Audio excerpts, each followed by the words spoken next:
పింఛన్ల పంపిణీ విషయంలో ముఖ్యమంత్రి వైఎస్ జగన్మోహన్ రెడ్డి తెలుగుదేశం పార్టీపై విమర్శలు చేయడాన్ని కర్నూలు పార్లమెంటు తెలుగుదేశం పార్టీ అభ్యర్థి బస్తిపాడు నాగరాజు వ్యతిరేకించారు.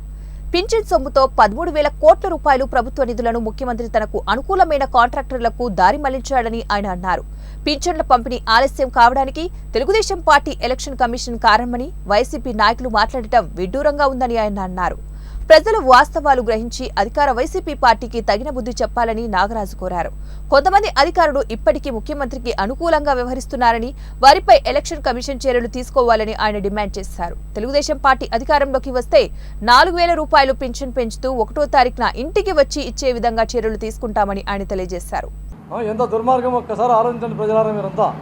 ఎందుకంటే ఏప్రిల్ 1 వచ్చినా కూడా 2 వచ్చి 3వ తారీఖు వచ్చినా కూడా 3వ తారీఖు వరకు కూడా నేను ఈ పెన్షన్స్ ఇవ్వలేదని చెప్పి సాక్షి పత్రికలు రాశాడు.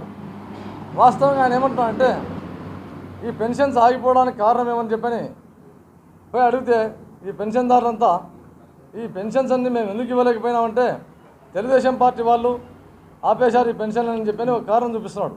అంతేగాక ఎలక్షన్ కమిషన్ వాళ్ళు కూడా మమ్మల్ని అడ్డుకుంటున్నారు అని చెప్పేసి రెండో కారణం చెప్తున్నాడు.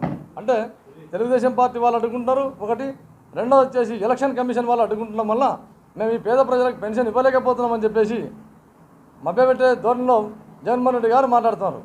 అందుకు ప్రత్యక్ష నిదర్శనం ఏమంటే 2-3 రోజుల క్రితం మేము 27వ తారీఖు 2వ తారీఖు సాక్షి దినపత్రికలో ఒక కాలం వచ్చింది. నేను 3వ తారీఖున ఏప్రిల్ 3వ తారీఖున పెన్షన్స్ జారీ చేస్తా అని చెప్పని సాక్షి పత్రికలో రాశారు. అంటే సాక్షి పత్రికలో రాశారంటే ఏంటి అర్థం? ఖచ్చితంగా ఇవ్వాలని అర్థమే.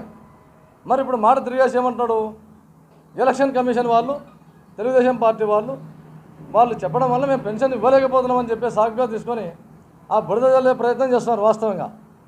కాబట్టి ఇక్కడ ముఖ్యంగా ఈ తప్పుదోవ జనాలంతా ఈ పేద ప్రజలంతా తప్పుదోవ పట్టించినట్టు కాబట్టి ముఖ్యంగా సిఎస్ అయినటువంటి చీఫ్ సెక్రటరీ అయినటువంటి జవహర్ రెడ్డి గారు, సెర్ఫ్ సిఇఓ అయినటువంటి మురళీధర్ రెడ్డి గారి మీద వీళ్ళిద్దరి మీద ఎస్పెషల్లీ చర్యలు తీసుకోవాలని చెప్పేసి మేము ఎలక్షన్ కమిషన్కు ఈ కర్నూలు పార్లమెంట్ ఆఫీస్ నుంచి డిమాండ్ చేస్తూ ఉన్నాం. అంతేగాక ఈ జగన్మోహన్ రెడ్డి గారు ఆదేశాల మేరకు ఈ అధికారులు ఇంకా ఇప్పటికి కూడా మారకుండా వాళ్ళు ఆయన ఆధీనంలో ఇటువంటి తప్పుడు నిర్ణయాలు తీసుకుంటున్నందుకు వాళ్ళ మీద ఎట్టి పరిస్థితిలో యాక్షన్ తీసుకోవాలని చెప్పేసి ఎలక్షన్ కమిషన్